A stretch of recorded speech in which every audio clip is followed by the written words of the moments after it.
Ang putol na ulo sa tulay.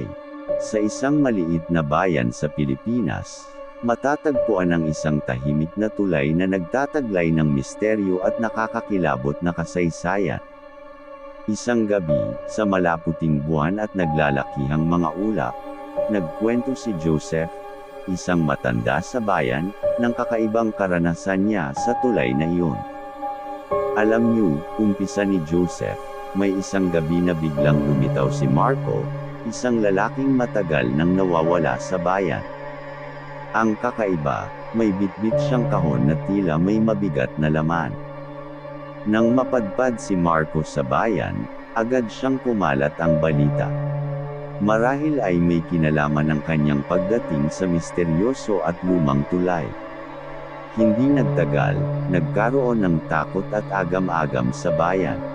Naisip ni Aling Kuring, isang matandang nagtatangkang manghula, na ang pagbabalik ni Marco ay nagtutok ng masamang kapalaran. Sinabi niya, may hindi maganda sa dala ni Marco, tatawiran tayo ng masamang espiritu. Hindi naglaon, nagtungo sina Tata Waken at ilang curious na tao sa tulay upang suriin ang mga pahiwatig ng kababalaghan. Nang makarating sila roon, napansin nilang nagmumula ang kakaibang ingay mula sa ilalim ng tulay. Tilamsik ng dilim at nagsisimula ng magkaroon ng kababalaghan. Biglang nagdilim ang paligid, at tila may anino na bumabaybay sa mga bakas ng mga tao.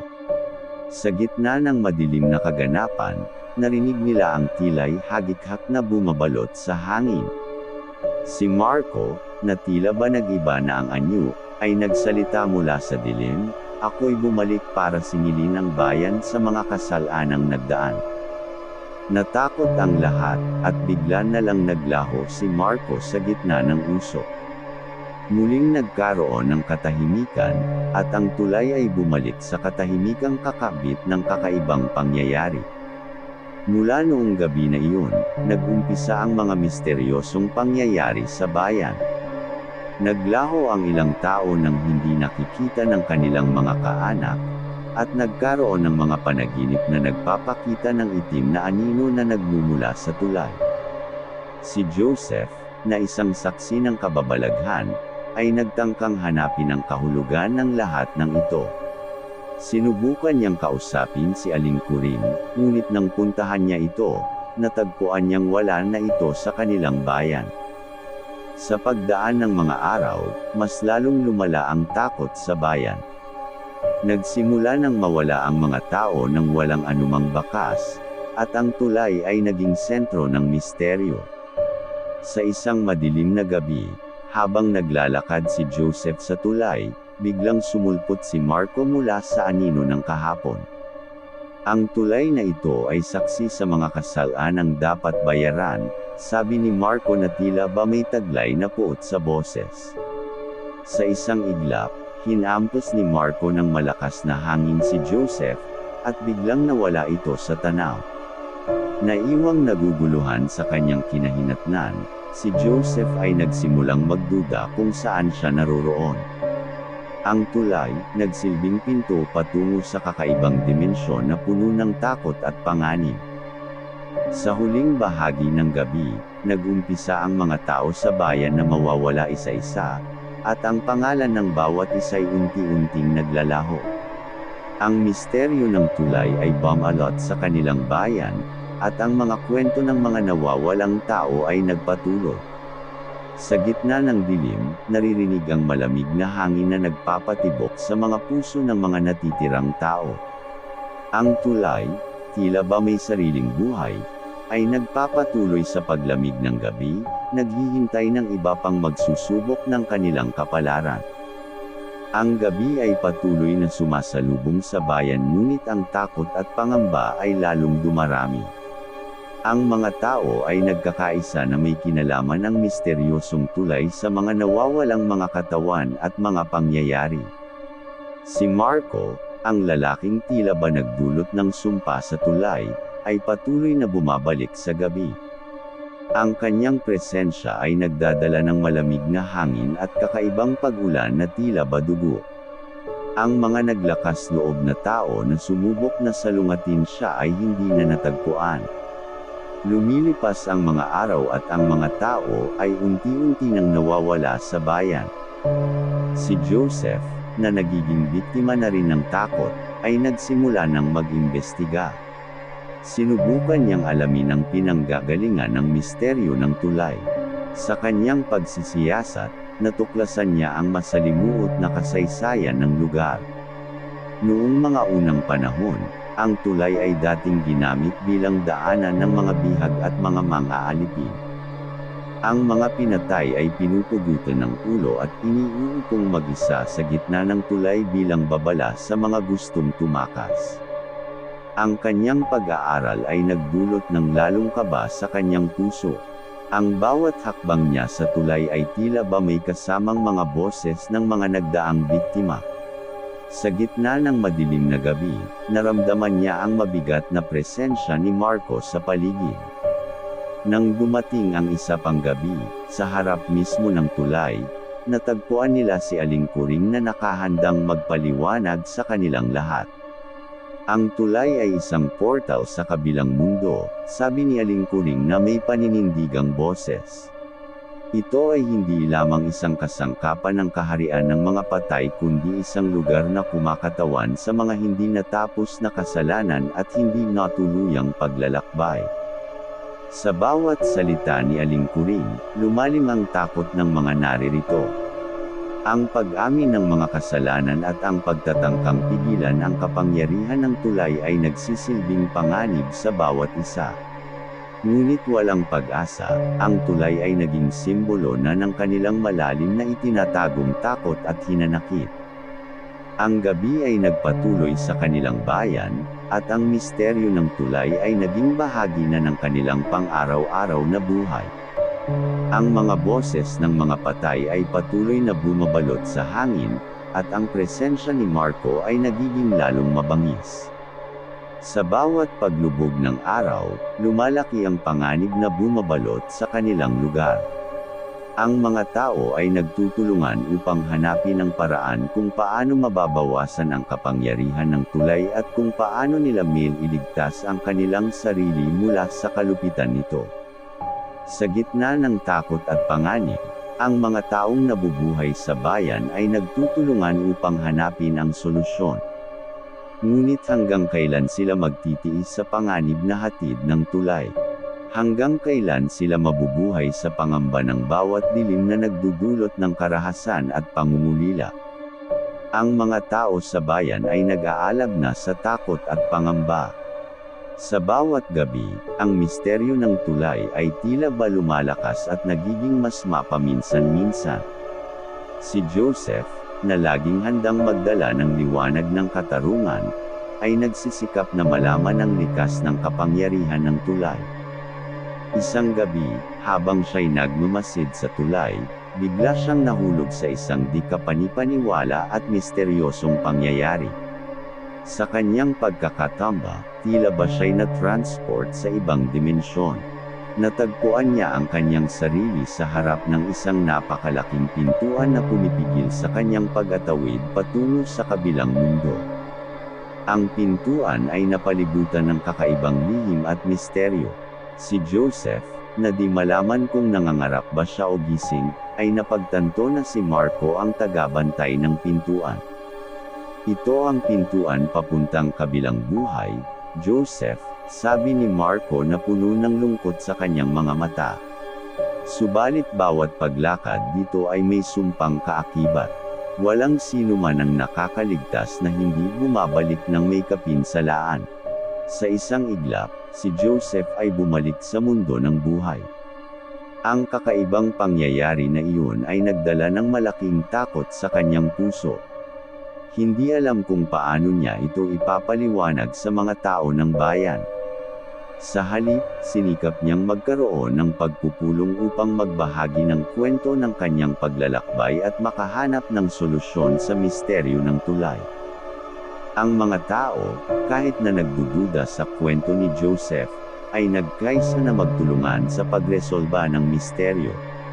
Subalit, habang naghihintay sila sa pangunahing kasagutan, mas maraming kakaibang pangyayari ang nagaganap. Ang mga nawawalang katawan ay naglalabasan ng walang anuman, bitbit ang malamig na hangin at tila nagdadala ng hindi kapani-paniwala at nakakatakot na pangyayari. Ang tulay, tila ba may sariling buhay, ay nagpapakita ng kakaibang ilaw sa gitna ng dilim, at ang mga boses ng mga patay ay nagiging mas matindi. Si Aling Kuring, na lumitaw bigla pagkatapos ng maraming taon, ay nagbigay ng babala. Ang pintuan ng kabilang buhay ay nagbukas na, at ang mga puwersa sa kabilang mundo ay handa nang lumabas. Kailangan natin itong pigilan bago tuluyang mapasakamay ng dilim ang ating bayan. Nang gabing iyon, ang mga bayani ng bayan ay nagtungo sa tulay. Sa harap ng pintuan, nakita nila ang mga anino ng mga nawawala na tila ba humihiling ng tulong. Si Marco, kasama ng iba pang mga espiritu, ay nagtangkang makalabas upang gantihan ang mga buhay sa kabilang mundo. Naglakas loob ang mga bayani na harapin ang panganib. Subalit, sa pagbukas ng pintuan, ang kaharian ng mga patay ay unti-unting nagtatagumpay. Ang dilim ay bumabalot sa bayan, at ang mga buhay ay nagiging biktima ng mga espiritu na naglalakbay mula sa kabilang buhay. Ang takot sa bayan ay lumawak, at ang mga tao ay nagsisimula ng mawala ng pag-asa. Sa mga sumusunod na araw, ang bayan ay napapaloob na sa isang mundo ng dilim at kamatayan. Si Joseph, na ngayon nagiging leader ng grupo, ay nag-aalok ng sariling buhay upang mabawi ang kaharian ng mga buhay. Sa pagbubukang liwayway, ang bayan ay bumabalik sa normal na buhay matapos ang mapanagot na gabi. Ngunit ang pagbabalik sa normalidad ay kasama ng malalim na takot na bumabalot sa mga puso ng mga tao. Ang tulay, na tila ba nagtagumpay sa kanilang pagsasanib ng mundo ng mga buhay at mga patay, ay nananatiling isang malaking tanong sa kanilang isipan. Si Joseph, na nabigyan ng bagong kahulugan ng kanyang buhay matapos ang kakaibang pangyayari sa tulay, ay nagsanib puwersa sa mga natirang bayani upang malutas ang misteryo. Hinanap nila si Aling Kuring, ang nagbigay ng babala, upang humingi ng gabay. Ngunit sa halip na matagpuan si Aling Kuring, natagpuan nila ang isang lumang aklat na naglalaman ng ritual at kahulugan ng misteryo ng tulay. Ayon sa aklat, ang tulay ay isang tagpuan ng buhay at kamatayan, ngunit may kakabit itong kondisyon. Ang mga taong nakakalakad sa tulay ay may pagbabante sa kanilang puso mula sa matindi na inggit hanggang sa hindi pagpapatawad. Kapag ang isang tao ay naglakbay sa tulay ng may mabigat na damdamin na ito, nagiging bukas ang pinto sa kabilang mundo, at ang mga espiritu ay may karapatang manggaling at pumasok sa kanilang bayan. Dahil dito, nangangailangan sila ng ritual para pigilan ang pagpapasok ng masasamang espiritu. Isang ritual na kailangan gawin sa mismong gitna ng tulay, kung saan may malaking bato na kailangang sipin mula sa gilid patungo sa ilalim ng tulay. Subalit ang panganib, ayon sa aklat, ay nagiging lalong malaki sa tuwing itinatangkang gawin ito. Sa pagkaalam na ito, nagplano ang grupo na magtungo sa tulay upang tapusin na ang misteryo.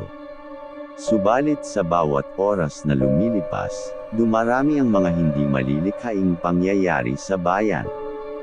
Ang langit ay nagiging madilim kahit sa tanghali, at ang mga nagdaang mga katawan na unang nawala ay bumabalik sa kanilang mga tahanan, ngunit iba na ang anyo at puno na ng galit. Ang mga bayani, na bitbit ang takot ng kanilang bayan, ay nagtungo sa tulay sa isang madilim na gabi. Sa pagtakbo ng oras, ang buwan ay tila ba napalitan ng pulang ilaw, at ang mga anino sa paligid ay nagiging mas matindi at mas pang-aakit. Habang pumapatak sila sa gitna ng tulay, biglang sumulpot si Marco, na tila ba nagiging tagapagtanggol na ngayon ng tulay. Hindi natin maaaring ituloy ito, ani Marco na may mahinang tinig. Ang bayan ay nanganganib, at ang pagtutuos ay dapat gawin sa ibang paraan. Ngunit ang bayani ay hindi natitinag. Isang mabigat na damdamin ang bumabalot sa kanilang puso, at tinuloy pa rin nila ang ritual. Sa pagtapon ng bato, biglang umusbong ang isang madilim na puwersa. Ang langit ay sumabog ng kulay pula, at ang mga anino sa paligid ay nagsanib puwersa upang harangin ang grupo. Nagkakagirian sa gitna ng tulay, at sa pag-aaklas ng mga espiritu, ang mga bayani ay unti-unti nang ibigay. Ang mga pagpupumilit na palayasin ng masamang puwersa ay nauwi sa isang masalimuot na laban. Sa paglipas ng mga oras, napagtanto ng grupo na sila ay hindi makakapagtagumpay gamit ang lakas lamang. Kailangan nilang hanapin ang pinakarason ng takot at galit na bumabalot sa kanilang bayan. Sinubukan nilang humingi ng tulong kay Marco, na tila ba nagiging tagapagtanggol na ngayon ng tulay, ngunit ito ay umiwas sa kanilang mga matang nakatingin sa kanya. Sa huli, nang mapagod at sumuko na ang mga bayani, naramdaman nila ang pagguho ng tulay. Isang masalimuot na sigaw ang bumulaga sa kanila, at sa kanilang pagpikit, ang madilim na kapangyarihan ay napawi. Ngunit ang tanong ay nananatili, nagtagumpay ba sila o nagtagumpay ang masamang puwersa na pumasok sa kanilang bayan? Ang bayan, na nangangambang muling mapasakamay ng dilim, ay naiwang naghihintay sa kasagutan na tila ba nanatiling nakatagos sa misteryo ng tulay. Ang mga bayani ay kailangang magtulungan upang hanapin ang lunas sa takot at muling mabuhay ang liwanag sa kanilang bayan. Ang bayan ay natatakot at naglalakbay sa dilim ng hindi malamang kinabukasan. Ang misteryo ng tulay ay nagiging mas kakaiba at mas nagiging makakatakot habang lumilipas ang mga araw. Ang grupo nina Joseph, na bumubuo ng mga natitirang bayani, ay patuloy na nag-aambag ng mga ideya upang hanapin ang solusyon. Nang isang umaga, napagtanto ni Joseph na ang sagot ay maaaring matagpuan sa mga kasaysayan ng mga nawawala. Sinundan niya ang mga hagdang-hagdang bakas ng paglaho ng mga katawan hanggang sa kanilang mga tahanan.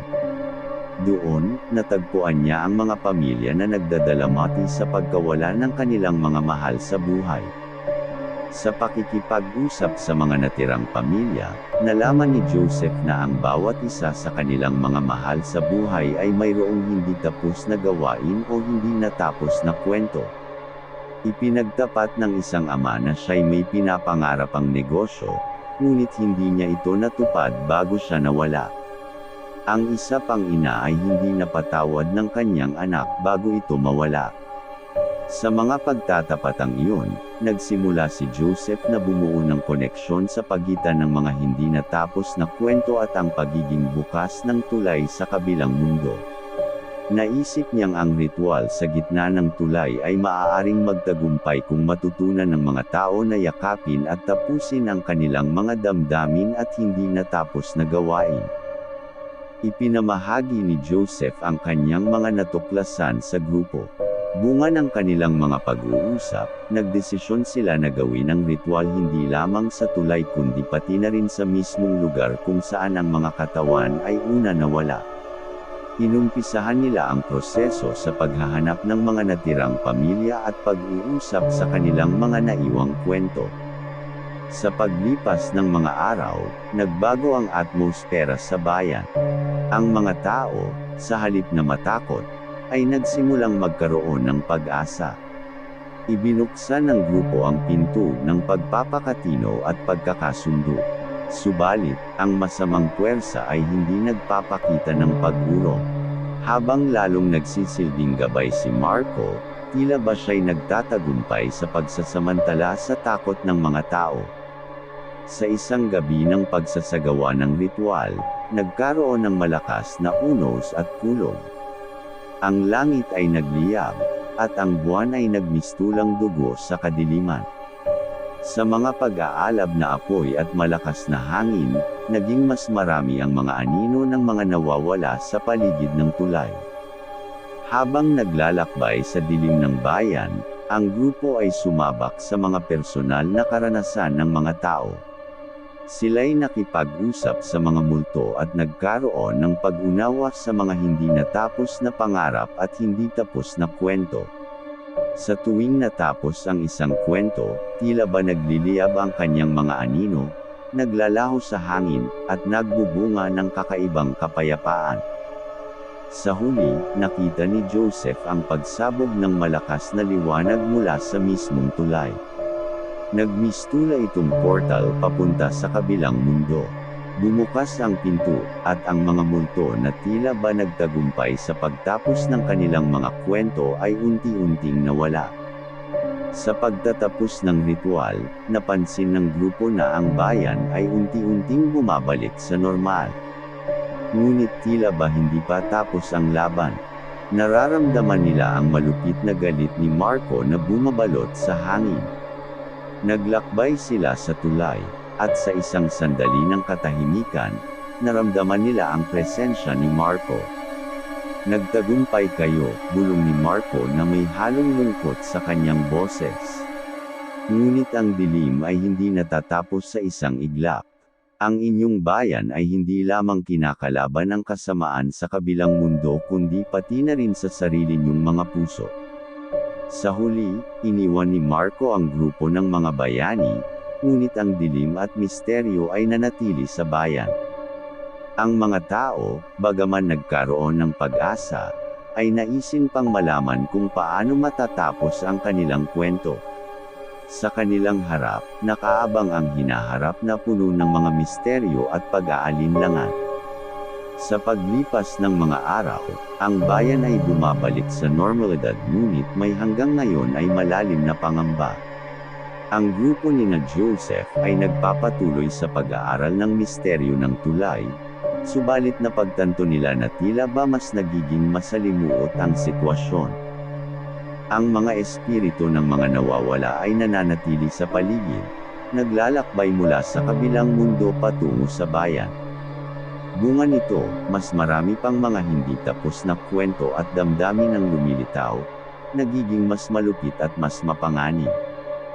Isang gabi, habang naglalakad si Joseph sa kalsada, bigla siyang nahatak pabalik sa tulay. Narinig niya ang mga tinig ng mga espiritu, ang hagulgol ng mga nananangisnis, at ang pait ng kanilang hinanakit. Sa gitna ng kakaibang liwanag ng buwan, bumukas ang pintuan ng tulay ng hindi inaasahan. Sa loob ng pintuan, natagpuan ni Joseph ang isang lugar na puno ng kakaibang ilaw at multo ng mga nakaraan. Sa paglalakbay niya sa lugar na iyon, nakipag-usap siya sa mga espiritu at unti-unti nakuha ang kanilang tiwala. Nalaman ni Joseph na ang pag-usbong ng mga espiritu ay sanhi ng isang masamang puwersa na nagpapakita sa kanilang bayan. Ang nasabing puwersa ay isang diwa na hindi natutuwa sa paglalakbay ng mga kaluluwa patungo sa kabilang mundo nang hindi natatapos ang kanilang mga kwento. Iniuugma ni Joseph ang kanyang mga natuklasan sa grupo, at nagdesisyon silang hanapin ang pinagmulan ng masamang puwersa. Sinundan nila ang mga bakas ng malupit na enerhiya at itinuro sila sa isang lumang bahay sa labas ng bayan. Sa pagpasok nila, napagtanto nila na ito'y dating tahanan ng isang mangkukulam na nagtatangkang magtagumpay sa pagnanakaw ng kapangyarihan mula sa kabilang mundo. Ang mangkukulam, na nagtagumpay, ay naiwanan ng isang bagay na nagiging pinagmulan ng masamang puwersa. Ang grupo ay nagdesisyon na pigilan ang masamang puwersa at tapusin ang kanyang kapangyarihan. Sa loob ng lumang bahay, nagdaos sila ng isang ritual na naglalaman ng mga anteng-anteng at orasayon. Ngunit habang kanilang isinasagawa ang ritual, biglang umusbong ang mga anino ng mga espiritu, na tila ba sinusubok sila. Sa pag-aalinlangan at pangamba, nagtagumpay ang grupo na palayasin ang masamang puwersa mula sa lumang bahay.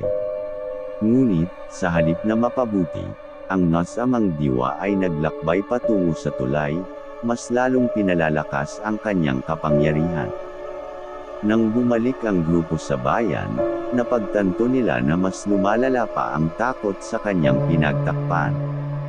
Ang mga tao ay nagsisimula ng mawalan ng pag-asa at nagkakanya-kanyang pamamahayag ng pangamba. Sa isang desperadong hakbang, nagdesisyon si Joseph na harapin ang masamang diwa sa tulay. Sa isang gabi ng madilim, naglakbay siya mag-isa patungo sa pintuan ng kabilang mundo. Dala ang tapang at determinasyon, sinubukan niyang makipag-usap sa diwa at baguhin ang kanyang takbo ng pag-iisip. Subalit sa halip na mapahinuhod ang masamang diwa, lalo itong lumakas at nagdulot ng mas maraming pangamba sa bayan.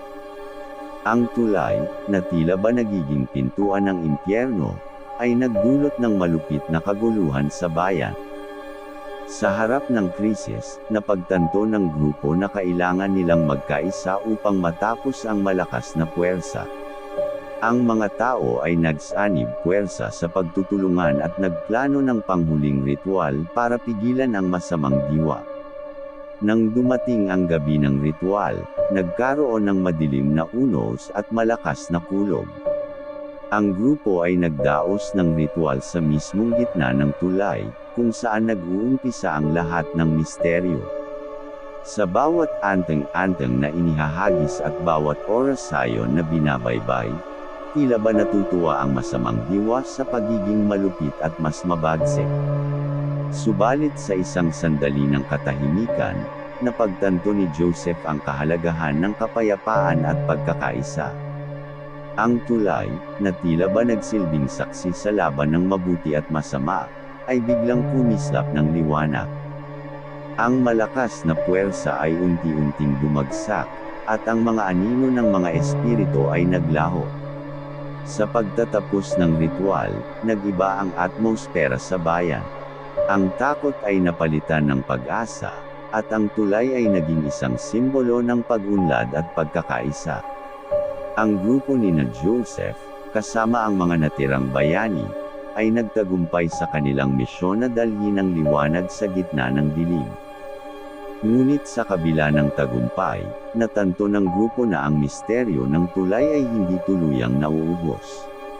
Ang bayan ay muling bumalik sa normal, subalit ang mga anino ng nakaraan ay nananatili.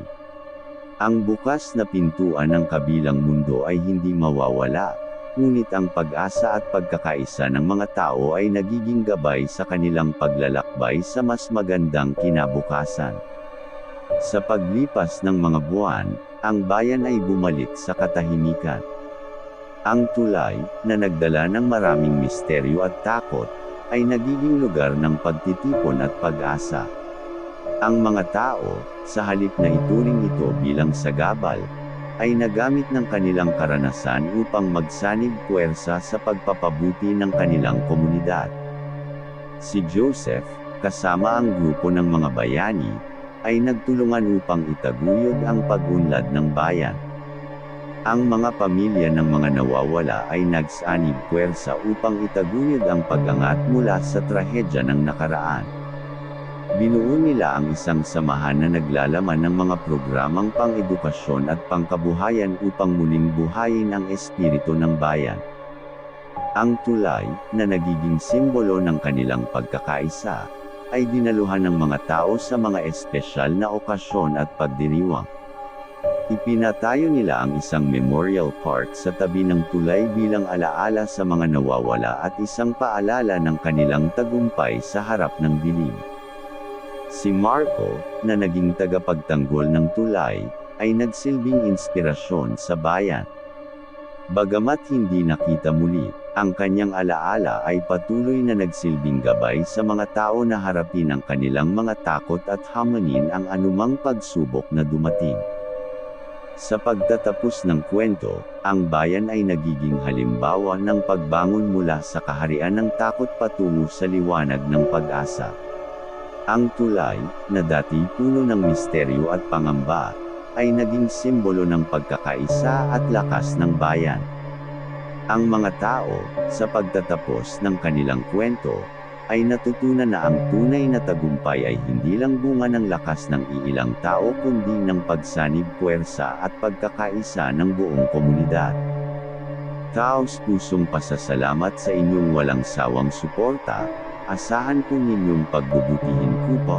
Please subscribe, like and share. Kwento ng Kaba.